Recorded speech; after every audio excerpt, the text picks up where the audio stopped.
pedido hacer la presentación de nuestra ponente del día de hoy, lo cual me da muchísimo gusto porque el tema del seminario y el tema del trabajo sobre el cual vamos a escuchar va precisamente es central a los intereses de nuestro doctorado. Es decir, qué hacer con la ciencia para que sea realmente de utilidad para la sociedad. Y cuando se empieza a obtener resultados en ese sentido, entonces uno diría, bueno, muy bien, vamos, todo el mundo aplaude, no todo el mundo aplaude, porque también existe la posibilidad de empezar a afectar intereses. Y cuando se afectan intereses también puede haber involucramiento de factores políticos y demás. Y precisamente ese es el tema que vamos a escuchar el día de hoy. Y además con una ponente que ya hemos tenido en nuestro seminario. Es alguien que, además de ser excelente científica, es alguien que podríamos decir una activista del lado de promover la ciencia, lo cual nos hace muchísima falta. Entonces la doctora Beatriz Chaponostle, de nuestro departamento de biotecnología, ¿cómo se llama? Son dos nombres, ¿verdad? Exactamente. Y entonces ella, con su grupo, en el que participa también su esposo, que está aquí presente con nosotros, Roberto, ellos han estado tratando de aprovechar la biotecnología para resolver el problema de la alimentación. Y ella ha sido muy participativa con nosotros, fue fundamental para poder armar una serie, un ciclo que hicimos en una temporada anterior del seminario. Hicimos un ciclo dedicado precisamente a ese tema, que es muy debatido incluso entre los propios científicos. Entonces tuvimos a personas, investigadores que plantearon posiciones que no siempre coincidían con las de sus colegas. Y el día de hoy, como ustedes habrán podido ver por el resumen, incluso hay que tomar en cuenta los nuevos fenómenos que están ocurriendo a partir de este mes, ¿verdad?, con la política de Mr. Trump. Entonces, creo que tenemos en puerta un seminario muy interesante y va a promover seguramente muchísimas preguntas por parte de ustedes. Pero les quiero recordar que es mejor dejar las preguntas hasta el final para no interrumpir la presentación, y también por otra razón, porque varias de nuestras unidades han pedido enlazarse con este seminario, y entonces para poder hacer la transmisión de las preguntas y la conexión, escuchar qué tipo de preguntas son, sería mucho mejor dejar todas las preguntas al final, particularmente en esta presentación.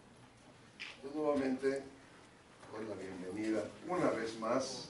También nos ha ayudado mucho en programas de televisión que hemos tenido, ¿te acuerdas? Beatriz Chaponostle Cáceres, profesora del CINVESTAB, egresada también del CINVESTAB, y con una carrera y una trayectoria muy importante en el campo y aquí en el país. Está actuando todo el tiempo, no solamente en su laboratorio, sino en todos los foros. Así que, Beatriz, nuevamente te damos la bienvenida a este seminario y estamos atentos a todo lo que nos vas a decir. Muchas gracias, doctor. Buenos días. Un honor para mí estar aquí y más que me presente mi querido doctor. Yo conocí al doctor por televisión. Y bueno, la verdad que mucho gusto estar aquí. Con la doctora América pensábamos en que podemos ya hacer el siguiente paso de transferencia, considerando diferentes elementos que hemos desarrollado a lo largo de todos estos años. Y entonces ella misma me sugirió este título de de innovación agrícola, de casos prácticos que puedan ya estar a lo mejor transferidos. Y yo, pues, como decía el doctor, a lo mejor podemos hacer algo un poquito provocativo, en el sentido de que analicemos qué podemos hacer ahorita en el contexto de nuestro vecino que no voy a nombrar ahorita. Al final lo vamos a nombrar. Y también como qué podemos hacer en ese. Pues déjenme mostrar a ustedes que no estamos solos. Trabajamos en grupo. Es un tema tan complejo que necesitamos la especialidad de diferentes disciplinas. De esa manera tenemos a nuestros biólogos, nuestros ingenieros, del grupo de Cibergen, un abogado también nos colaboran para hacer en ese sentido un abordaje multidisciplinario. Entonces algunos de ustedes van a encontrar, a lo mejor ya usamos ya otro tipo de lenguaje que nos acerca más al problema real. Y bueno, mucho de este trabajo es realizado, como decía el doctor, por Roberto Ruiz Medrano, que viene aquí. Luego se me olvidó citarlo, pero como ya está aquí, pues ya lo tengo que citar. También está el doctor Luis Bernardo presente, que también lo cito. Igual es un grupo muy grande. Muchos de ellos ahora investigadores, estudiantes. Trabajamos con la Zagarpa, en particular con el Senacica, el Servicio Nacional de Calidad Agroalimentaria, tanto la parte de inocuidad, sanidad y todo el grupo de sanidad. La Cibergen forma parte muy importante de este metabolismo y dos egresados del CIMESTAB, ahorita investigadores muy importantes del grupo, Jesús y Chalía, tanto en Puebla como en el Seguro Social. Y ahora sí, pues vamos a decir, en 2053, yo a lo mejor no la hago para esta fecha, pero habría 10.000 millones de humanos en el planeta.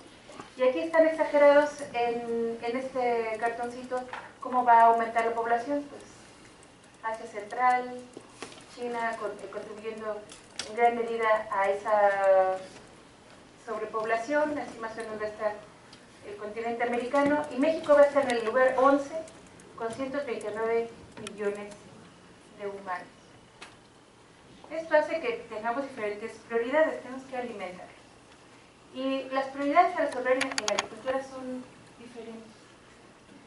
De lo que nos compete a nosotros como investigadores, a lo mejor podríamos estar abordando problemas como el uso eficiente del agua, el control o mitigación de plagas y enfermedades, el desarrollo de fertilizantes modernos, implementar la práctica de la producción y consumo sin riesgo de contaminación, que esto se llama inocuidad, generación de productos de especialidad y de mayor valor agregado. Déjenme ir viendo cada uno de ellos de manera general. Uso eficiente de agua. Pensemos en el concepto de huella de agua, la cantidad de agua que yo necesito para producir algo. ¿De cuánto estamos hablando? Bueno, pues para 1 kilo de maíz necesitamos con 9.000 litros de café, 9.000 litros de agua. Para 1 kilo de carne como 16 litros de agua, y para una tacita de café que nos tomamos en la mañana se tienen que invertir alrededor de 140 litros de agua. Es una cantidad considerable. Siguiente problema, control o mitigación de plagas y enfermedades. Enfermedades, tenemos la planta creciendo, pero eso es un ataque continuo que produce tizones en los retoños, tizones en las hojas, manchas en los frutos, pudrición de los frutos, diferentes manchas o marchitas que disminuyen la productividad, además de pudriciones y agallas en la corona.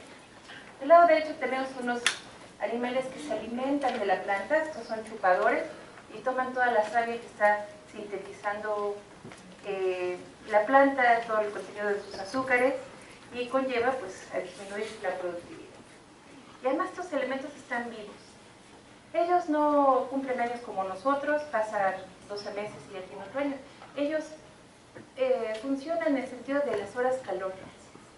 Si hay suficiente calor, ellos pueden completar su ciclo de vida, y si hay mucho calor, considerando el cambio climático, van a crecer más. Tenemos entonces esa presión de crecimiento muy importante por las cuestiones de cambio climático, y además de que son capaces de mutar con la presión de selección que les ponemos, un insecticida, una barrera, pues como todo en este mundo evoluciona, ellos lo hacen y muy bien. Desarrollo de fertilizantes modernos, todos aprendimos en la escuela que a las plantas hay que poner nitrógeno, fosfato, potasio, pero necesitan muchas más cosas. Y ya hay un conjunto de fertilizantes modernos que pueden inducir floración, enraizamiento, crecimiento, maduración, fructificación, y que no los producimos en el país, los estados importan.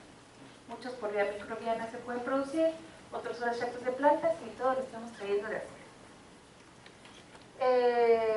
Implementar la práctica de producción y consumo sin riesgo de contaminación para que llegue a nuestra mesa productos que no superen la norma mexicana de plaguicidas, que no traigan clenbuterol, que no traigan elementos que van a repercutir en nuestra salud, y pues esto es la materia de la inocuidad.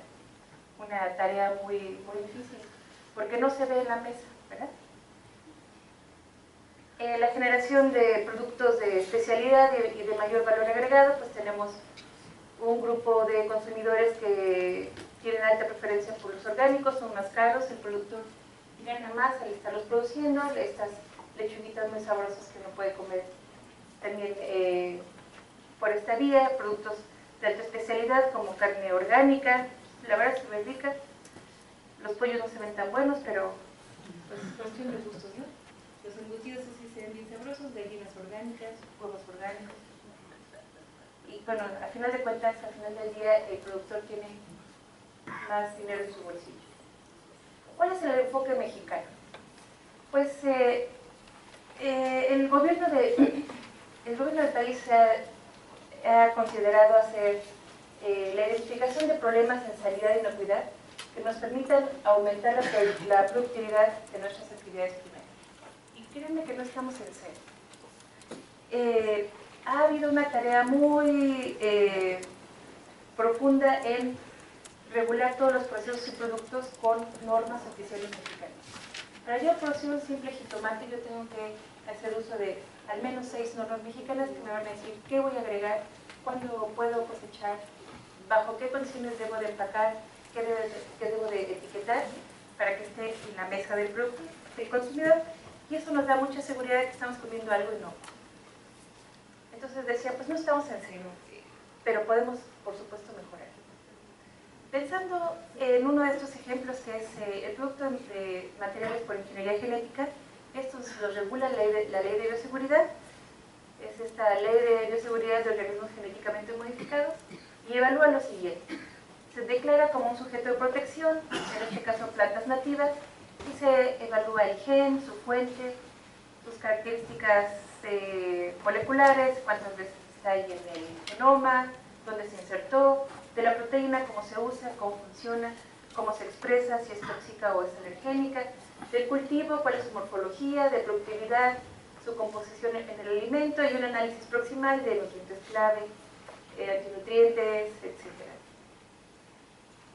También se hace una evaluación de tipo ambiental. En enero en este mes entró en vigor la norma mexicana de análisis de riesgo, donde se analizó también el impacto posible sobre la siembra de estos materiales, y en eso se ven lugares sin especies nativas compatibles, se uso de barreras físicas o temporales, monitoreo de semillas y también de posibles plantas voluntarias post cosecha.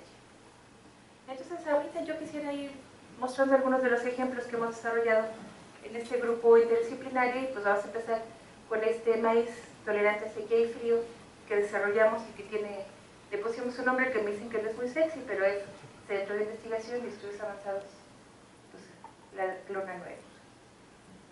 Entonces decíamos que es tolerante a sequía y frío, y ustedes van a encontrar las fotos y los nombres de las personas que estuvieron involucradas en estos desarrollos, todos pues, estudiantes de posgrado y auxiliares de investigación. Después de cumplir 106 características de tipo técnico que nos piden las autoridades federales, nos autorizaron esta siembra en Sinaloa. Ahí estamos sembrando una zona donde no hay maíz nativo. Ahí están algunos aspectos del maíz CEA9, aquí cruzado con un criollo, aquí un criollo convencional.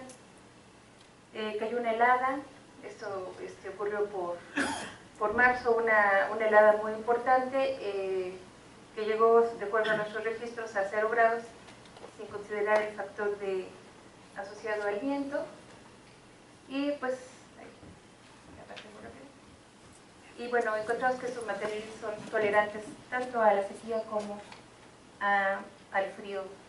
Digamos, no podemos evaluar más baja temperatura, pero pensamos que eso pudiera ser el límite de 0 grados, que todavía aún así las plantas son productivas. Este es otro de los ejemplos. Este es como que la línea bonita del laboratorio, el control del agente causal de HLB, que es Guanlongbing en chino, que quiere decir dragón amarillo, y lo que hace es afectar la industria citrícola. Basta decir que de esta industria citrícola tenemos más de 5 millones de jornales asociados o de personas asociadas a esta actividad económica, y que ha disminuido de manera considerable. Esto no solamente genera un problema económico, también genera un problema social que nosotros lo vemos cada mes que vamos a las regiones donde tenemos nuestras siembras experimentales. Esto es lo que pasa en el campo: la planta se seca, se empieza a perder ramas y se seca. Asimismo, hace que la planta se vea moteada, los frutos son de mala calidad, y todo lo hace una bacteria que crece en el tejido vascular de la planta. Ahí está la bacteria. Esa bacteria pues no debería estar allí, y lo que hicimos fue enviar antimicrobianos naturales al tejido vascular. Muchos grupos lo están haciendo, más los antimicrobianos, pero nosotros sabemos de nuestros trabajos que podemos ponerles elementos que les permiten ya entrar al tejido vascular y hacer su función de control. Para eso pues involucra pues hacer cultivo de tejidos después de todo el diseño molecular. Ahí está unos aspectos de cultivo de tejidos. Ahorita de este tipo de técnicas tenemos alrededor de 14 plantas de las cuales somos capaces de regenerar. Aquí, después de que se ha obtenido una planta, se injerta en un patrón.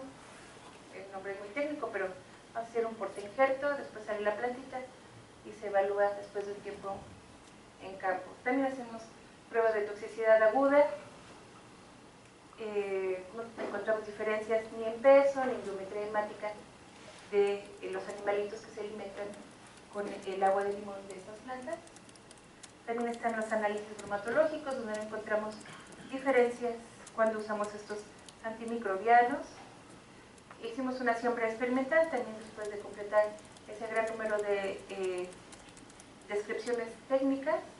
Lo hicimos en una zona endémica de esta enfermedad. Todos los árboles de Tecomán están infectados. Y en esta zona pudimos hacer esa siembra y encontramos pues, datos muy interesantes de mitigación. Para eso la autoridad fitosanitaria nos pidió 5 protocolos para evaluar: de efectividad biológica, de equivalencia agronómica, de interacciones ecológicas, prácticas agronómicas y un trabajo de biodiversidad del suelo. Pues encontramos lo más importante es de que la bacteria disminuye cuando las plantas tienen antimicrobianos. Sí hay bacteria, pero es considerablemente más pequeña que nuestros materiales convencionales. Otro protocolo interesante fue el de diversidad bacteriana, donde al evaluar la metagenómica encontramos la misma diversidad, no importa el antimicrobiano o el tiempo en el que se evalúe, están bastante similares. Asimismo, encontramos también plantas que son tolerantes naturales a HLB. Aquí están mostrándose unas de estas fotografías. Son plantas asintomáticas que estamos usando como portainjertos sobre plantas susceptibles, como otra de las alternativas de la biotecnología, en identificar materiales que nos permitan resolver el problema de producir cítricos. Otro de los ejemplos son estas papas que tienen resistencia herbicida y potencial resistencia a bacterias. Las plantas que están enfermas de fitoplasma bacteria tienen este aspecto: se ve la punta morada de la papa. Esta es digamos una sana, y cuando está infectada las papas por dentro se ven así. A lo mejor ya les tocaron comérselos. No saben tan mal, pero pues se queda uno con la duda de estar comiendo una bacteria. Después de cultura de tejidos se tienen las plantas y estamos listos para evaluar el cambio, una vez que completemos el dossier. Tenemos soya, resistente a herbicida y con potencial resistencia a la roya de la soya, también por vía cultura de tejidos. Ahí están las fotos de las personas que lo realizaron. También tenemos algodón, está hecho por Laurita, resistente a herbicida y potencial resistencia a insectos. Tanto este ejemplo como el anterior, ya en México se crecen los materiales. Pero estas son las versiones aztecas de lo que ya estamos acostumbrados a crecer. ¿Por qué son importantes? Pues por eso, para poder reemplazar lo que ya crecen los productores y lo podemos hacer más a la mexicana, porque además son en precios mucho más competitivos. Tomate y soya con menos vellos para reducir la infestación por mosquita blanca. Aquí esta es una idea del doctor Javier Trujillo. Ya la siguiente ya voy a poner el nombre más arriba. Pero básicamente el doctor decía, la mosquita blanca crece muy bien o infecta muy bien porque la protegen los tricomas que están aquí. Y lo que pensamos es en disminuir por silenciamiento génico la acumulación y desarrollo de estos tricomas. Obtuvimos plantas un poquito más peloncitas y la mosquita es errática, no sabe dónde ovipositar. Entonces eso es básicamente el desarrollo que hicimos en estos dos cultivares. Otro elemento muy interesante para nosotros es el silenciamiento de genes de Aspergillus a través de modificar las plantas con genes cuyos blancos son el hongo. Entonces, esto nos permite hacer la reducción de las aflatoxinas. Hicimos ensayos in vitro, son bastante prometedores y estamos esperando poder evaluar ya en grano almacenado con una cantidad sustancial de granos esta habilidad de las plantas de poder reducir las aflatoxinas. Estas toxinas son el problema de salud pública quizá número uno que tenemos en nuestro país. Estamos comiendo muchísimas aflatoxinas. También tenemos como otra de las herramientas del control biológico o de la biotecnología en general el uso de enemigos naturales. Aquí nos dimos a la tarea de identificar bacterias fitopatógenas y sus bacteriófagos que las controlan. Le pusimos virus bacteriano nada más por divulgación, porque sabemos que son bacteriófagos, pero lo que hacen es que infectan a las bacterias fitopatógenas, crecen en sus células y las explotan. ¿Sí? Entran a una fase lítica y las controlan. Entonces, nuestra tarea ahorita es identificar más bacteriófagos de otras bacterias que son un dolor de cabeza en nuestra agricultura. Pues así que en cualquier momento del año. Otro de los ejemplos que también hacemos en el laboratorio es obtener nuevas variedades. Aquí pusimos nuevas especies y traje este trabajo que es de fuentes del 2014 para que podamos entender muy bien, o más acercarnos a lo que significa este trabajo. Estas personas injertaron dos plantas, este es un tabaco, este es otro tabaco diferente, cortaron la parte intermedia, los unieron y después cultivaron por cultivo de tejidos estas regiones de contacto. Esta en esta placa, perdón. Después tomaron lo que había nacido de estas pequeñas cajas, estas plantulitas, y regeneraron nuevas plantas. Aquí los autores ponen como ejemplo uno de los parentales, que es Nicotiana tabacum, el otro parental y la nueva planta. Un poco más alta, las hojas también diferentes, le pusieron tabauca. Cuando se ven las flores también diferentes, pero ¿qué pasa a nivel genético? Tabacum tiene 48 cromosomas, Glauca 24, y uno de los ejemplos que ellos publican tiene la suma de los dos sets de genoma. Esto es muy interesante porque en la agricultura, mientras mayor ploidía existe, la planta es más grande, es más vigorosa, y es lo que queremos, que tenga mayor productividad. Con este ejemplo estamos haciendo el café con mayor diversidad genética y nos interesa aumentar esta diversidad, poder contender con un problema muy, muy complejo que es la roya del cafeto, que está pues disminuyendo sustancialmente, poniendo incluso el peligro que un día vayamos a dejar de tomar nuestras tacitas de café tan ricas de la mañana. Muy bien, hay más plantas que nos interesaría hacer y tenemos más herramientas. Quisiéramos manipular la productividad, que quisiéramos que las plantas fueran más eficientes en producir, en fijar el CO2, en fotosintetizar mejor, en transportar mejor esos azúcares y tuviera mejor consumo. Para ese fin, pensamos en manipular estos tres elementos: la síntesis, el consumo y el transporte. Tenemos diferentes genes que ya están haciendo ese trabajo. Este es uno que es el trabajo de Roberto Ruiz también, o principalmente de él más bien. Sobreexpresamos TCTP, que hace que las plantas crezcan más rápido, como está indicado aquí,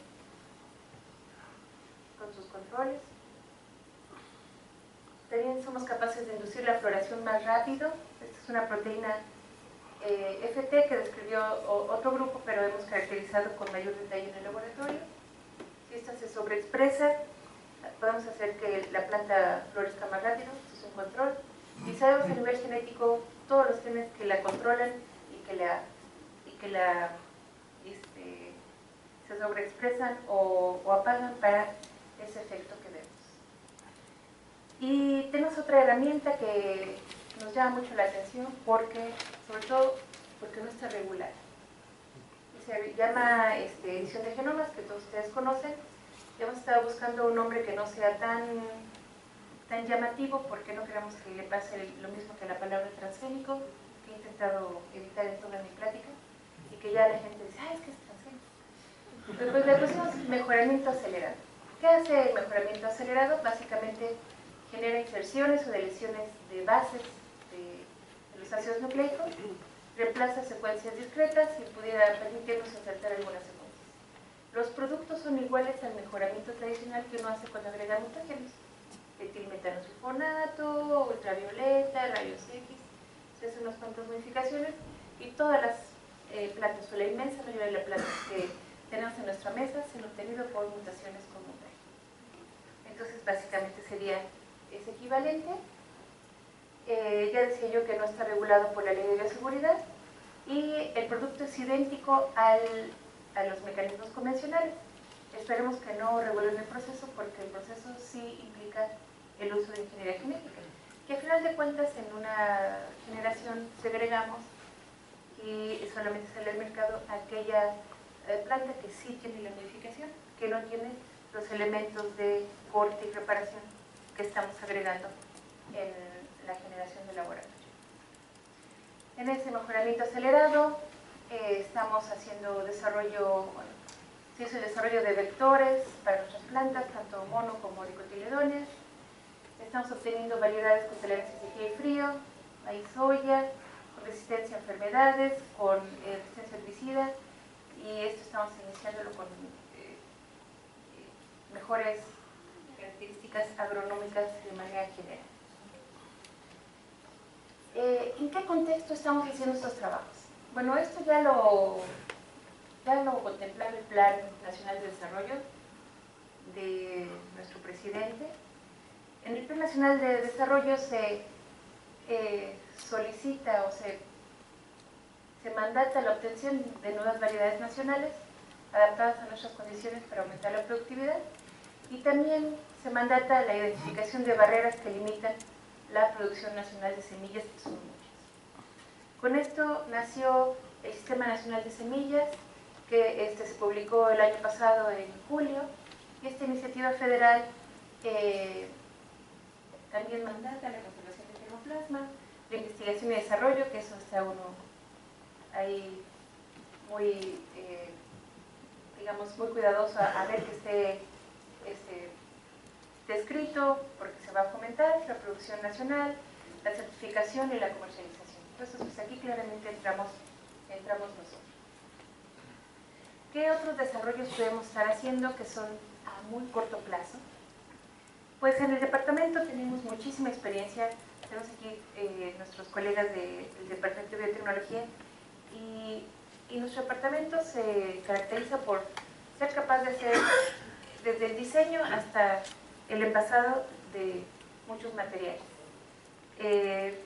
Hay ya escuela en producir bacillus. Nosotros tenemos productores de antimicrobianos, también hay escuela en producir Bacillus thuringiensis, nos interesa producir los bacteriófagos fitopatógenos que mostramos a ustedes. Ya la salud animal nos sugiere que empecemos a buscar zoopatógenos también, y para eso ya está la norma mexicana que nos pide que hagamos los ensayos de eficacia biológica con la línea 31, su formulación, su registro Senacica y su venta al público auspiciado por la SAGAR. Asimismo, tenemos mucha experiencia en producir proteína de tipo recombinante. Los sistemas comunes son Escherichia coli, Pica pastoris, células CHO y plantas. Y en el laboratorio y en el departamento hacemos el diseño, la clonación, la fermentación, la purificación, los ensayos de actividad biológica y la formulación de acuerdo a la norma mexicana. Otros desarrollos a corto plazo que también tenemos es la producción de proteína recombinante. TAC polimerasa la hemos producido en los últimos 18 años. No comprábamos tanta TAC polimerasa. El año pasado desde el año pasado producimos BCT polimerasa, una polimerasa muy importante para diagnóstico, y estamos ahorita produciendo los antimicrobianos que ustedes vieron en planta, pero que pueden ser purificados como antibióticos de última generación. Desarrollos a mediano plazo, pues tenemos muchos en diseño, otros solicitados particularmente por su importancia en salud animal. Está la hormona folículo estimulante, la gonadotropina coriónica, la somatotropina bovina, el crecimiento epidermal, y hay en el mercado un enorme mercado para cuerpos monoclonales, muy enorme. Tenemos ya estudios que hemos hecho con nuestros compañeritos de protección intelectual, donde hemos identificado aquellos que están fuera ya incluso de patente, que son muy importantes para nuestro mercado, todos los importamos y que podemos estar simplemente produciendo aquí en nuestro centro. También a mediano plazo y también por solicitud, vacunas de uso pecuario, sea mediante la producción de la proteína o igual como una vacuna de DNA, que también es una realidad. De hecho, Carlos Slim financia un proyecto muy importante a uno de nuestros compañeros, el doctor Ortega, que está produciendo pues, básicamente estos antígenos, pero para uso humano, y que tiene todas las vacunas de DNA desarrolladas a niveles, puede ser incluso preparativos o comerciales. Muy importante también es el desarrollo de métodos moleculares de detección. Todo lo que tenga DNA o RNA es susceptible de ser detectado, y hemos hecho un número muy grande de sistemas de detección de hongos, de bacterias, de virus, de nematodos, o para identificar malezas. Y tenemos PCR punto final, PCR en tiempo real, PCR digital y un PCR LAM, que en realidad es un aparato de PCR tiempo real, portátil, que va a modernizar muchísimo la manera en que conocemos hasta la fecha los diagnósticos. Y bueno, la declaración de secuenciación no sorprende a nadie, pero es parte del sistema de detección. Entonces, bueno, esos son mis datos, pero yo quisiera terminar con dos reflexiones. Primero, no estamos en cero. No estamos... Tenemos muchas cosas, y el Simestar tiene muchísimo que aportar. Nosotros estamos preocupados con el hijo de Paquita. Pero no debiéramos, porque tenemos realmente mucha materia humana, y pues ustedes ven esto todos los días en la mañana, ¿no? El centro del Simestar. Se nos hace así como, estamos acostumbrados, ¿no? Pero somos el 0.0001% de la población que tenemos una preparación que nos permite hacer los desarrollos que escribimos y mucho más. Así que yo personalmente los invito, sobre todo a todos los que vinieron y a los del posgrado transdisciplinario, que nos permitan integrar en ese contexto social los desarrollos y podamos avanzar. Tenemos con qué, tanto humano como material, ¿no? Y aquí, ya ahora sí finalizo con Einstein, que dice, El éxito del científico está en su intelecto, se equivocará, está en el carácter. Hay que salirnos de nuestra zonita de confort y entrarle a los problemas. Y de que podemos con este señor de la religión Paquita y más. Les dije que era la última hora. Esto de sus comentarios, sugerencias.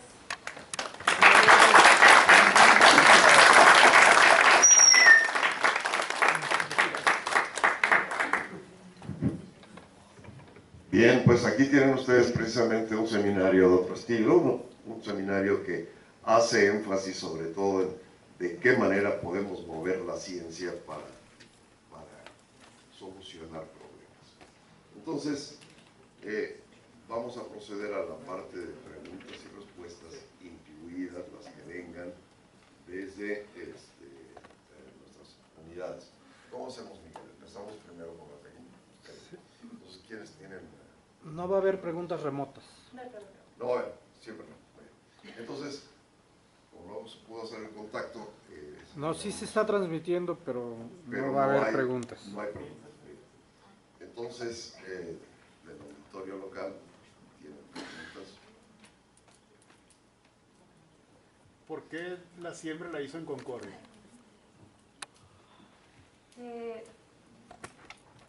Semarnat nos propone ecorregiones. Nosotros tenemos que mostrar y seleccionar aquella ecorregión que no tenga materiales nativos y que podamos desfasar una siembra para que no haya compatibilidad con posibles siembras cercanas, superiores a 5 kilómetros y que pudiéramos evitar el flujo de pollo. Después de buscar, encontramos a alguien en Concordia que se ofreció este hecho. Pero sí está bastante complicado. Sí, porque yo soy de Culiacán. Y nos habías conocido antes que eras ahí en Culiacán. En Culiacán está el CIAD. Y ustedes no colaboran con el CIAD entonces. Todavía no, deberíamos. Entonces, creo que es una muy buena colaboración en el centro de investigación. De hecho, la gente de Culiacán iba a Concordia a hacer las clases, y son de la universidad. Okay. Y lo otro que comentaba sobre, hiciste énfasis, pero no me queda claro por qué enfatizar esa característica sobre el uso de agua para producir carne, café, etc. Es un comparativo. ¿Y cuál es la relevancia de ese dato en tus trabajos?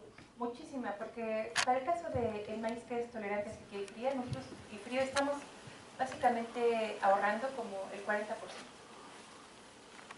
Y también que la gente tome conciencia de que cualquiera de nuestras actividades gasta muchísima agua. Dice uno, son muchos litros, son poquitos, pues son muchos. Son muchos. Si nosotros disminuimos la huella hídrica, está haciendo un gran ahorro. Y una pregunta más sobre, veo que tienes colaboración con Zagarpa. Sí. Yo fui a una reunión en CONACYT que organizó Zagarpa, porque me interesaba ver las diferentes tecnologías que utilizaban en sus convocatorias. Yo en particular estaba interesado con CIVESTAR en el desarrollo de un acelerador para diversas cosas, tratamiento de agua, combatir bacterias, entre otras cosas, una tecnología para ese tipo de aplicaciones. Y en la reunión me quedó la impresión de que Zagarpa estaba solicitando, ponía proyectos o problemas, pero al escuchar a los colegas que estaban ahí, me da la impresión de que los problemas que ponía o que se definían no se podían resolver en 1 o 2 años. Entonces, en tu experiencia, ¿qué es lo que hay que hacer para proponer un proyecto ante Zagarpa de magnitud nacional y que tenga éxito? Porque la impresión que me quedó es que es muy desordenado las convocatorias de Zagarpa. De las convocatorias, yo los veo por fuera. Okay. Se reúne el comité y se evalúan las prioridades. Con base en las prioridades se hace, además se hace en la asociación, principalmente con el CONACYT, y con base a esas prioridades es de que se emite la convocatoria. Y está el marco de referencia. Este año quiero hacer oleaginosas, quiero hacer tal, y esas son. Y uno se adapta a esas demandas. O sea, a lo mejor uno hace algo diferente y eso no lo van a apoyar. Uno va cambiando también, ¿no? Yo, por ejemplo, yo soy especialista en tejido vascular. Y me gusta mucho, es mucho mi pasión hacer ese trabajo, pero cuando vi que se hacía falta bacteriófagos y eso, pues yo digo, yo también lo hago, ¿no? Y es que uno puede moldearse, ¿no? Pero la plasticidad que puede tener uno como investigador, ellos la aprecian. Y además, pues son agrónomos, mucha gente tiene posgrados, pues entienden muy bien el tema, pero pues tienen medido el bolsillo, ¿no? Solo se puede apoyar a X número y hay que enseñar las mejores credenciales. Eso es lo que yo he visto, ¿no? Yo tengo muchos proyectos rechazados de ellos, pero me aguanto.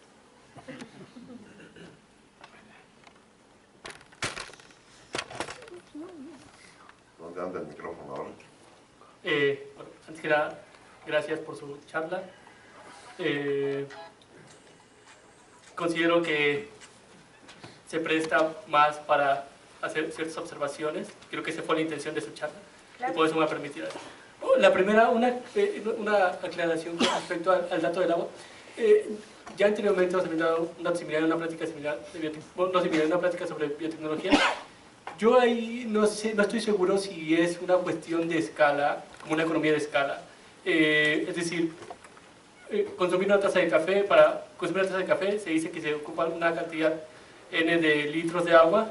Sin embargo, podría ser una cuestión de escala, desde el punto de vista de que si incrementas la cantidad de cafés que consumes, el costo promedio, ¿no?, es ese mismo, ¿no? Se va reduciendo hasta un punto en que la ley de los rendimientos marginales decrecientes indica. De acuerdo. No estoy seguro si es ese dato, es decir, es una cuestión de escala, y ahí... Eso puede ser estimativo. De igual manera, si uno, ya mejor no cocino porque gasto más en mi cocina, mejor me voy a los comedores comunitarios, que seguramente vamos a hacer una hora. Entonces es, digamos, estimativo. Sí, no, y aún creo que sí, en ese caso su comentario es muy válido, su aportación es muy válida, porque a final de cuentas reducir el costo de escala aún por una unidad producida implica reducirlo a N unidades producidas, ¿no? Vamos, creo que es muy válida su observación ahí en ese sentido, me parece bastante lineal en los dos casos. Ahora sí van mis preguntas. Quisiera saber su postura frente a siguientes situaciones. El primer caso es que hace algún tiempo estuve revisando, por ejemplo, la estructura de la industria farmacéutica, la cadena de valor, que es un gran monstruo. Por ejemplo, encontré que ciertos países, no recuerdo si India, habían encontrado la forma de insertarse a través de Contract Research Organization y Contract Research and Manufacture Organization, que básicamente tienes enormes farmacéuticas que no pueden, aún a pesar del tamaño, no pueden soportar toda la actividad productiva desde la investigación y desarrollo hasta la comercialización, y entonces parten esas actividades y las delegan a ciertos agentes, y uno de esos agentes son organizaciones que simplemente se dedican a hacer la investigación y están integrados con la industria, una especie de integración vertical con la industria, para posteriormente transferir esos resultados a la industria farmacéutica. Mi pregunta es, en ese sentido, ¿considera usted que esa es una posibilidad para nuestro país? ¿O podríamos pensar en hacer crecer la industria, en desarrollar la industria, no solo farmacéutica, sino en general la industria asociada a biotecnología, no solo integrándonos de manera con transnacionales, sino fomentando la creación de industria nacional que podría tener la fortaleza de estar integrada directamente con lo que se produce? Esa sería mi primera... Antes de que se me olvide la Sí. La globalización no siempre es buena. Ya ven lo que nos pasó, ¿no?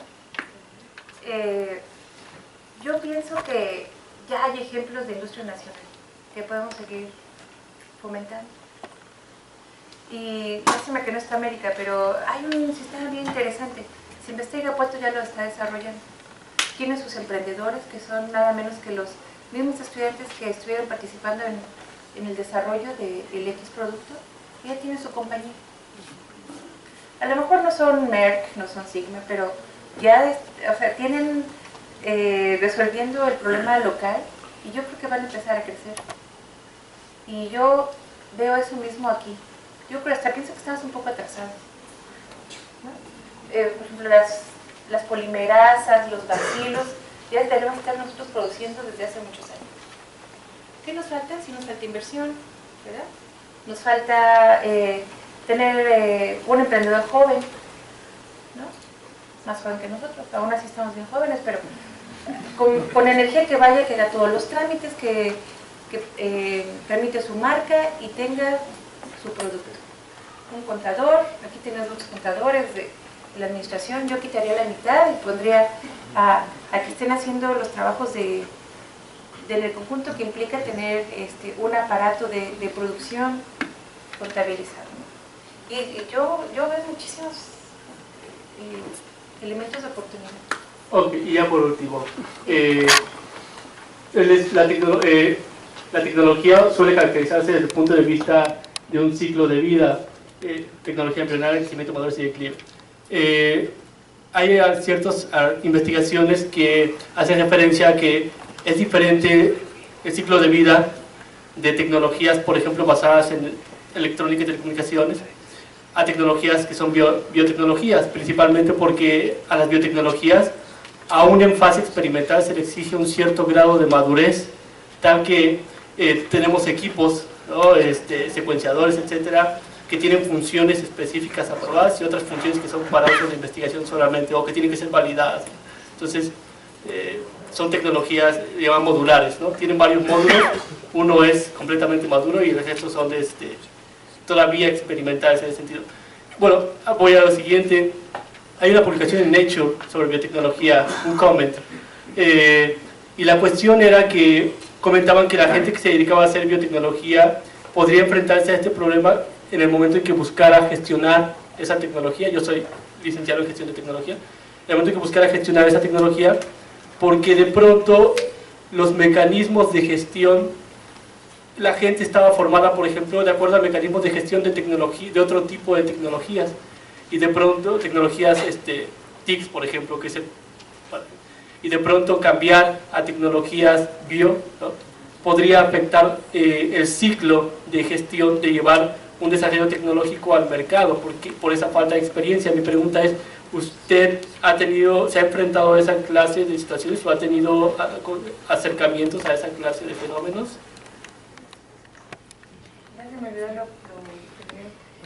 Primero, si algo se pone obsoleto, para eso los centros de investigación tienen la enorme ventaja de ser fuente de nuevos elementos que alargarían la vida útil de un producto.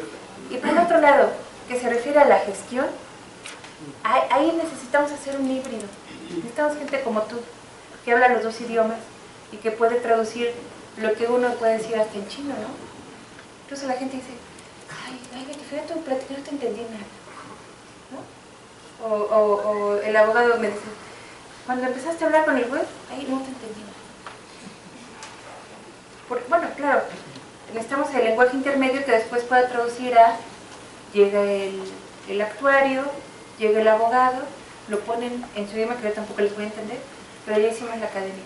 Entonces, en ese grupo tan complejo, pues está América, está Luz Carreño, que tiene una experiencia extraordinaria en tanto la protección como en la transferencia, y es así como tenemos que trabajar con ellos. Yo nunca voy a aprender lo que ellos hacen. Ellos empiezan a hablar y ahí me da sueño. Ya no les entiendo, ya más por cortesía estoy... Ojalá no me duerma. Pero así podemos avanzar, ¿no? En ese... Muchas gracias, disculpe. ¿Ya tienes doctorado? Vamos a ofrecer un doctorado en biotecnología. O acá, doctor, que nos ayude en esto.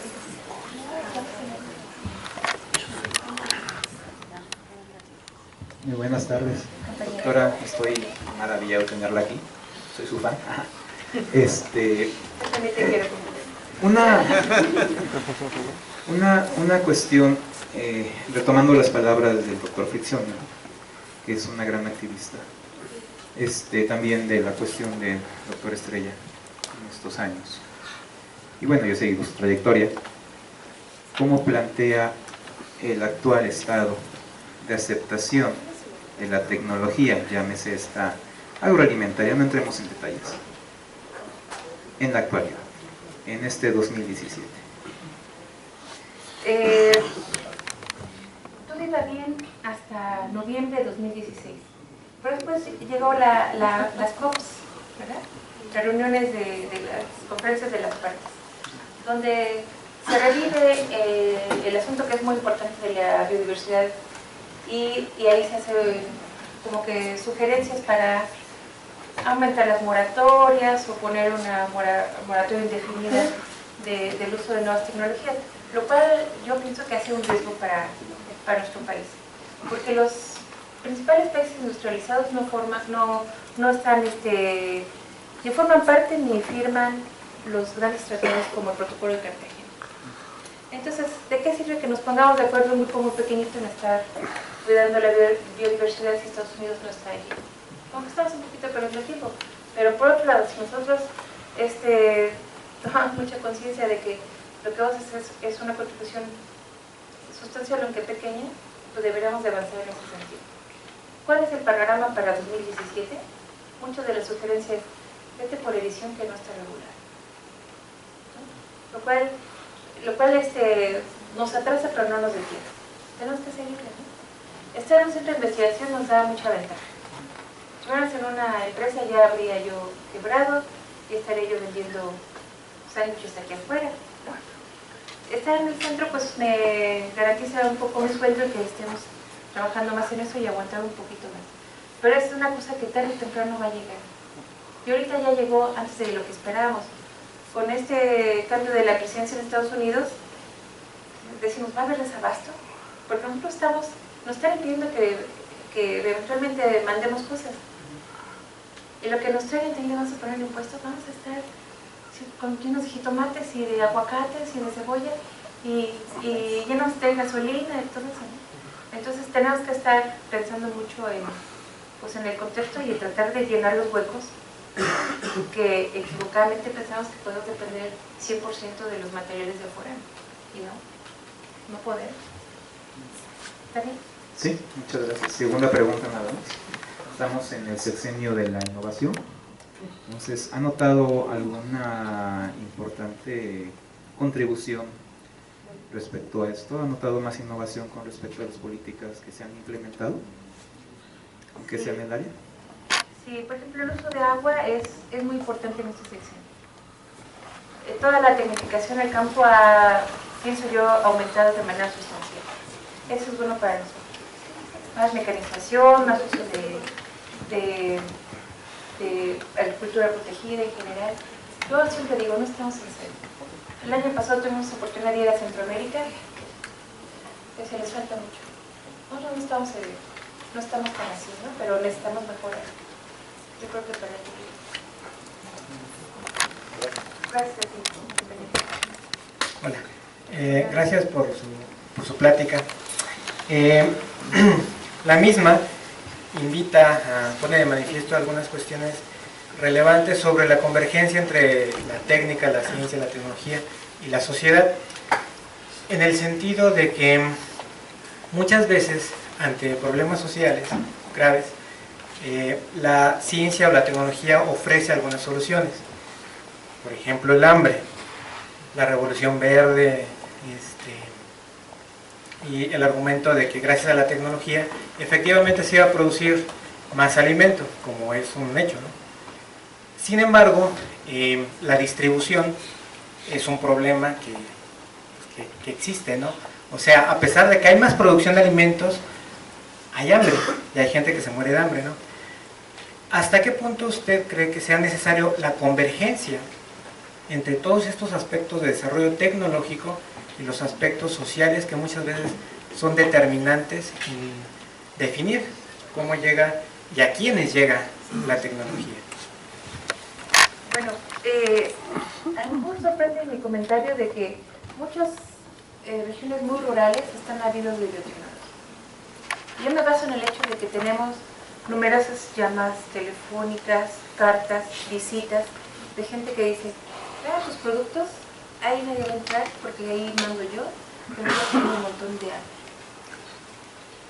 y yo pienso que en la medida que podemos transferir de manera responsable, no solamente lo que hacemos aquí, sino que se socializa la manera de producir de manera más moderna, es que vamos a poder disminuir ese grave problema de la distribución de alimentos. A lo mejor la persona, el productor no va a tener agricultura comercial, pero sí de subsistencia, pero ya no de subsistencia. Y eso nos falta mucho. Y ese caminito no lo entendemos muy bien con el factor proteccionista. Se piensa mucho de que a esta persona que le tocaron unos cuidados bien bonitos, que tiene, es un emisigoto como polímero, bla, bla, bla, pues que lo siga cuidando aunque no le dé para comer. Y esas personas pues no se pueden hacer responsables de esa biodiversidad en el concepto de tomar el concepto de que ellos tienen que comer, ¿no?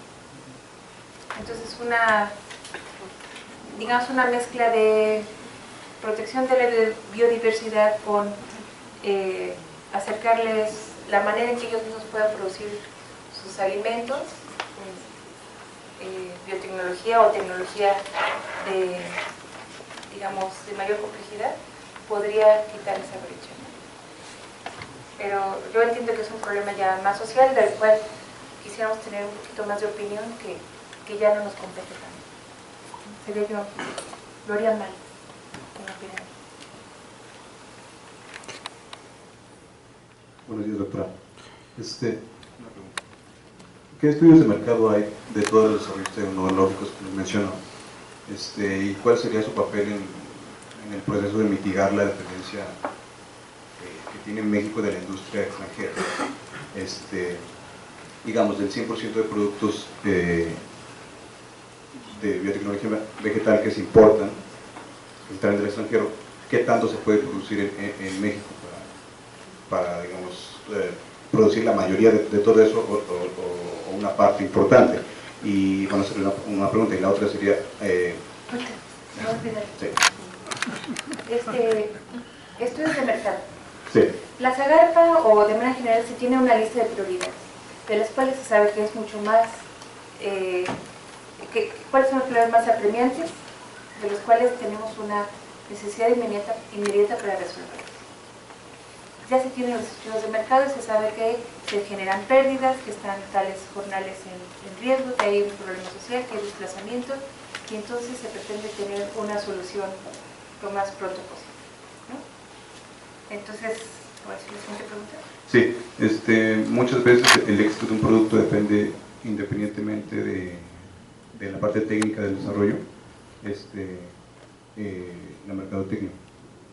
La distribución de todas estas patentes o de todos estos desarrollos vendría enfocada desde un punto de vista, digamos, de capitalismo de Estado como en Holanda, o algo así como el modelo cubano de distribución nacional de la biotecnología, o un híbrido de ambas corrientes. Lo malo que no vino a América, pero ¿qué estamos haciendo? Producimos algo. Ajá. Lo protegemos, sí lo protegemos.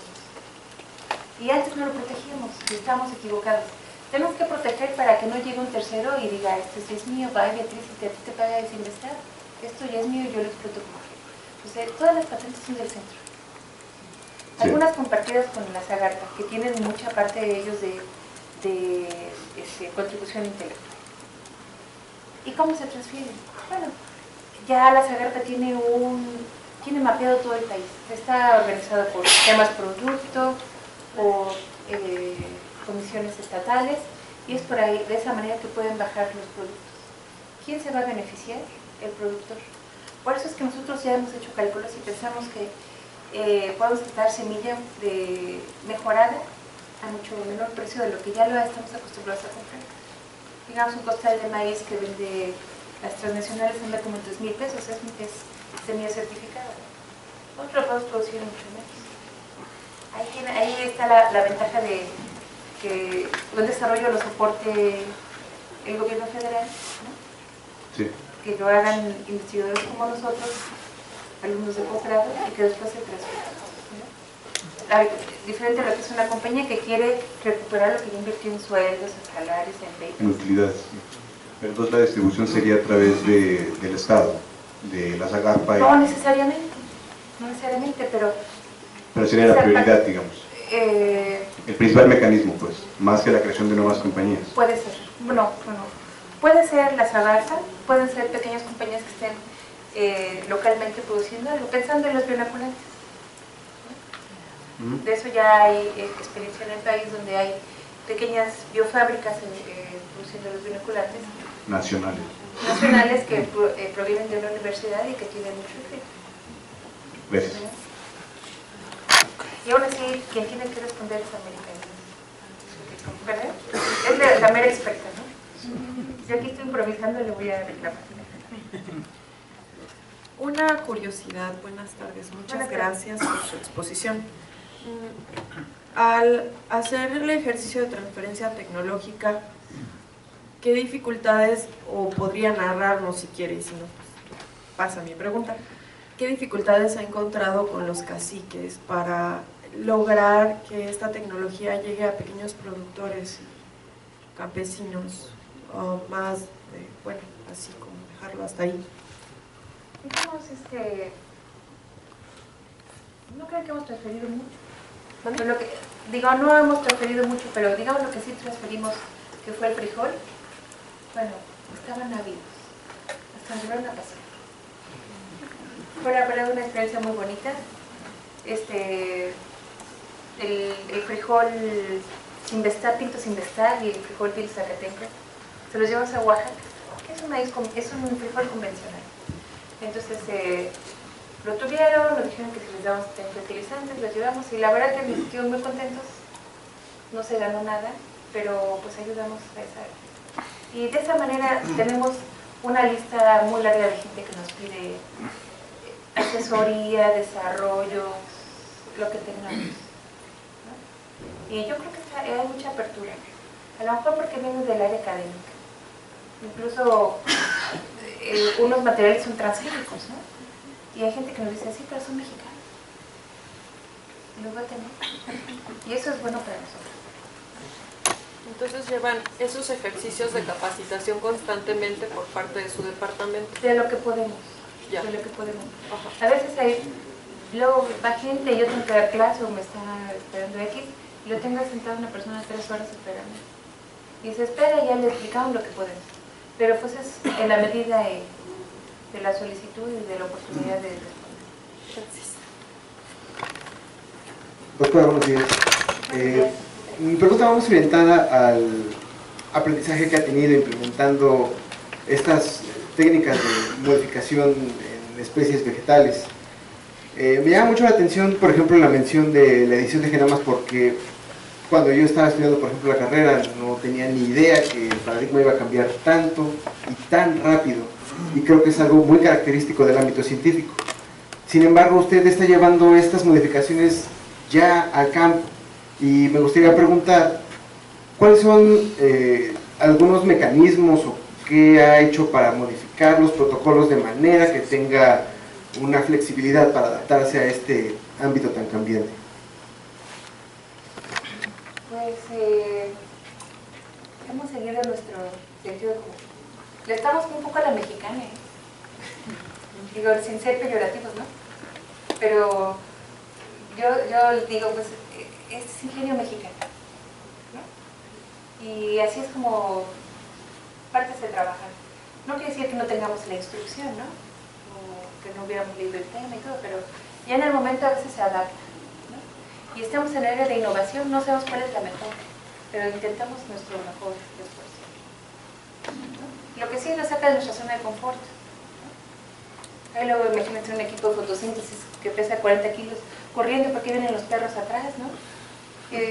Pues ahí nos hubiera gustado un carrito de golf que lleváramos las cosas, pero no hay para eso. Entonces pues hay que adaptarse.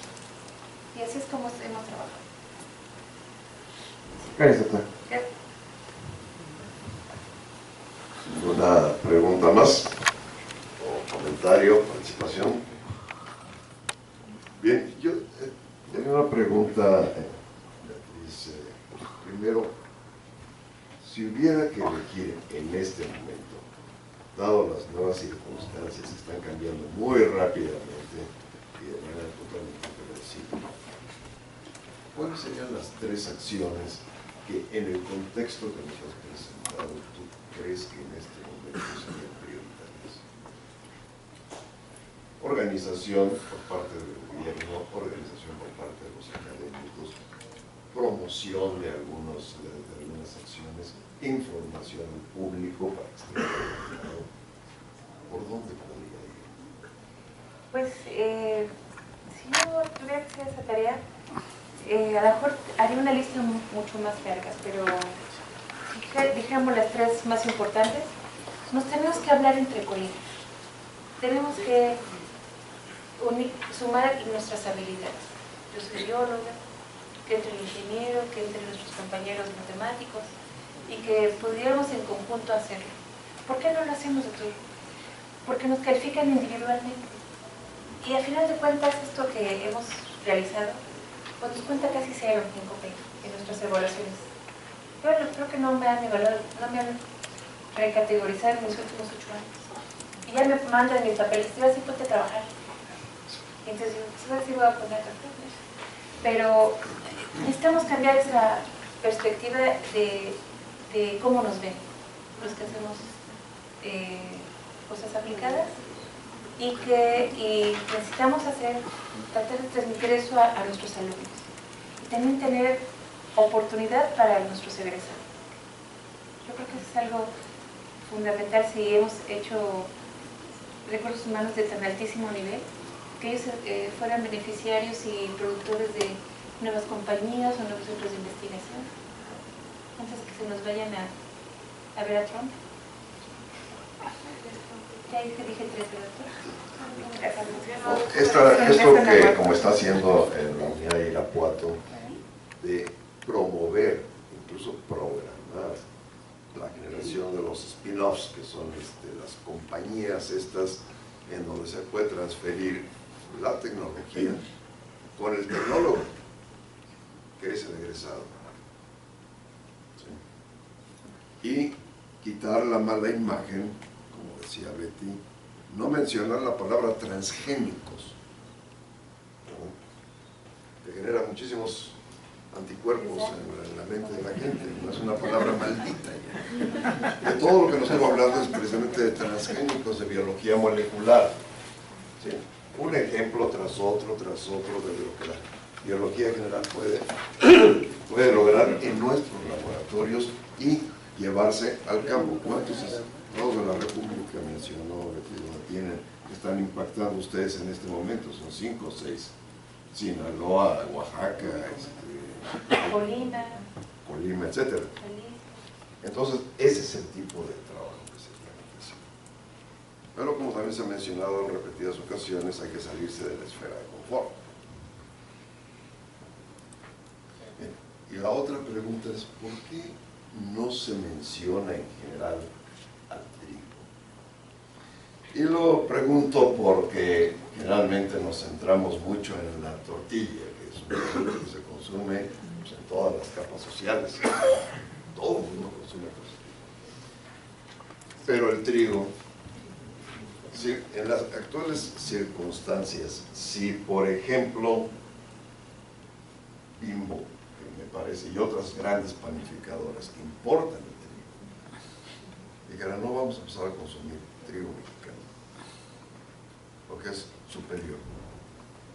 Entonces los productores, los agricultores en los Estados Unidos estarían presionando a Mr. Trump, ¿verdad? Porque al final de cuentas los gobiernos tienen que obedecer también a las fuerzas fácticas. Para los gobiernos también hay fuerzas fácticas. Y las fuerzas fácticas, bueno, la fuerza fáctica es el mercado. Entonces, ¿qué pasa con el trigo? Tanto trigo como maíz es un área de oportunidad que estamos desaprovechando en nuestro país, que tenemos al CIMI, el Centro Internacional de Mejoramiento del Trigo, que está produciendo las nuevas variedades que se van a ir muy lejos a crecer. Si nosotros tuviéramos aquí nuestras semilleras produciendo esos materiales certificados, pues seríamos exportadores netos de semillas.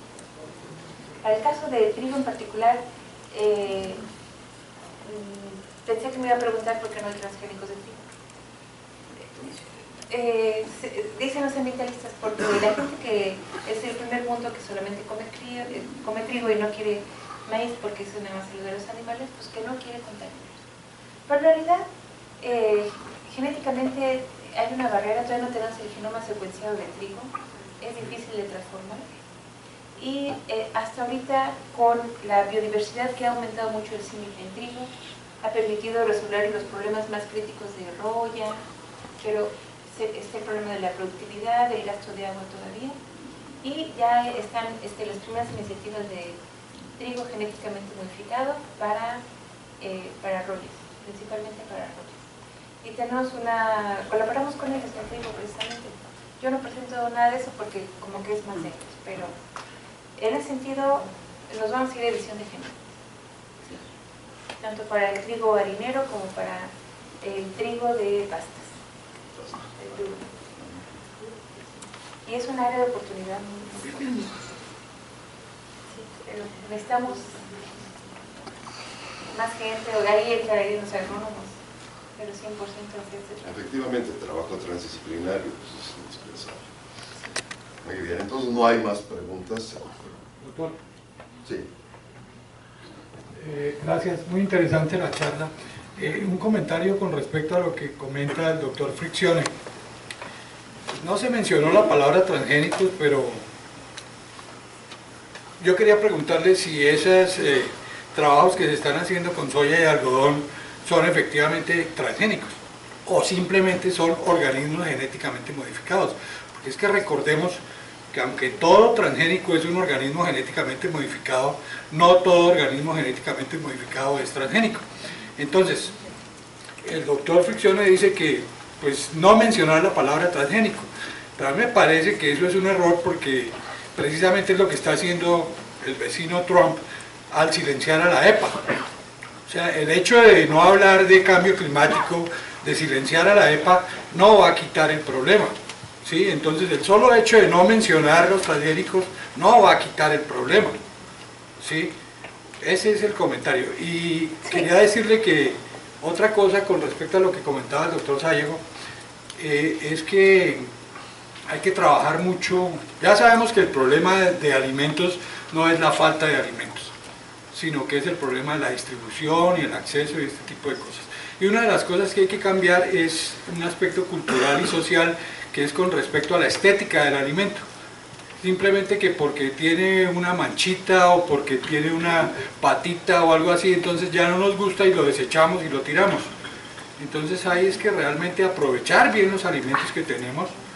Y bueno, yo no es que esté en contra de la tecnología, todos estos avances me parecen maravillosos, pero pienso que podemos solucionarlos de manera más sencilla, más rápida, más económica. Por ejemplo, todo eso a punta de control biológico, de biofertilización, utilizando los microorganismos del suelo que están ahí presentes sin necesidad de hacerles ninguna ni modificación genética ni ninguna transgénesis, funcionan bien. Entonces yo creo que la verdad, por el imperativo tecnológico nos estamos complicando un poco la vida. Bueno, gracias por la observación. Yo pienso que sí necesitamos transgénicos para numerosos ejemplos. Me baso en el hecho de que sí tendríamos, en la carrera presa-depredador, sí tenemos un enemigo natural, si ha convivido suficientemente la presa y el depredador. Claro, es un elemento de diversidad genética que se entiende en evolución.